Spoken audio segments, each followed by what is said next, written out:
The election of 1824, created by Alexander Navakumar. The end of the era of good feelings left the nation in political bad feelings.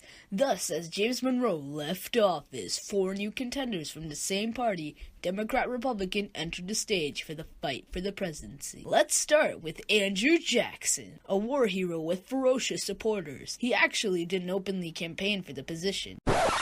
Nope, he was nominated, but he accepted a nomination wholeheartedly and was the spokesman for the common man throughout the West and the South. Although at the time he didn't have the same political experience as the other candidates, he did have military experience and was quote-unquote feisty and charismatic.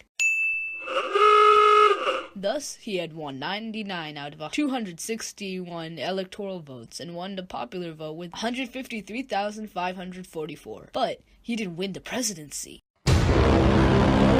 And he didn't mind. Until a corrupt bargain was made.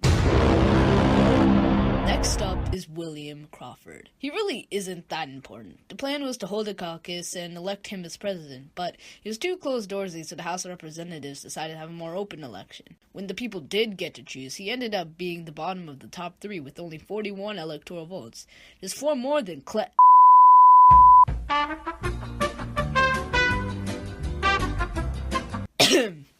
But, yeah, gotta cut the guy some slack. He did have a stroke before the election.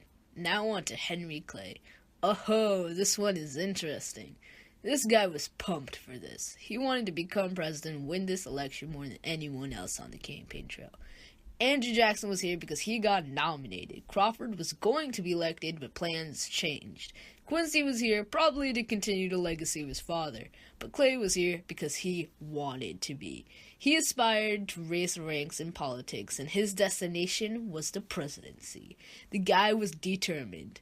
Even though John Quincy Adams got Secretary of State instead of him during the Monroe administration, he didn't let that stop him. Not even when he competed with Andrew Jackson to be the candidate of the West and lost. He didn't even let getting the least electoral votes get to him.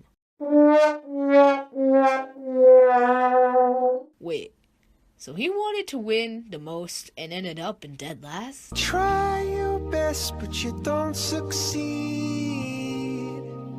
At least he got more popular votes than Crawford. Still didn't get enough electoral votes, though. Ahem, anyway, this isn't the last we'll hear of Clay. And last but not least, our dearest friend, John Quincy Adams. Hailing from Massachusetts and the son of the second president of the United States of America, John Adams, he was a man of belief and believed that he was destined to win, following the footsteps of his father. Therefore, he kept away from his opponents who threw shade at each other, thinking that his record of service was enough to convince voters that he was worthy of the presidency. Actually, it wasn't a bad strategy, since he did win the second most popular votes and the second most electoral votes. Not only that, he won the presidency. Wait. He didn't win the majority.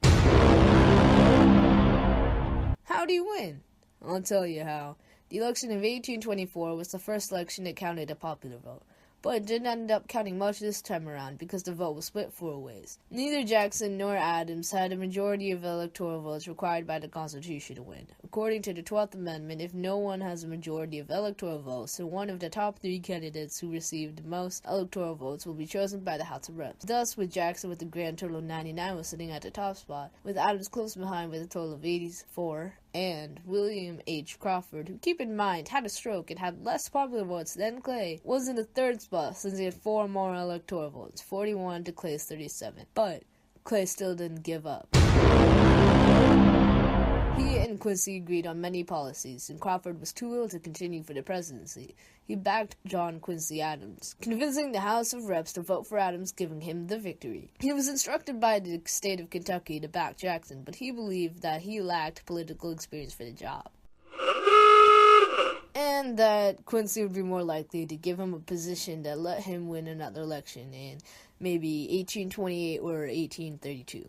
But rumors fly, and people began thinking that Adams somehow bribed him for his support. But Jackson was cordial about the whole thing. He was a good sport about Adams' win, greeting the new president at his reception on the night of the election.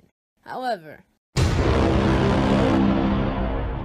When Clay finally got his Secretary of State position, it seemed to the public that the rumors were true and that there was conspiracy.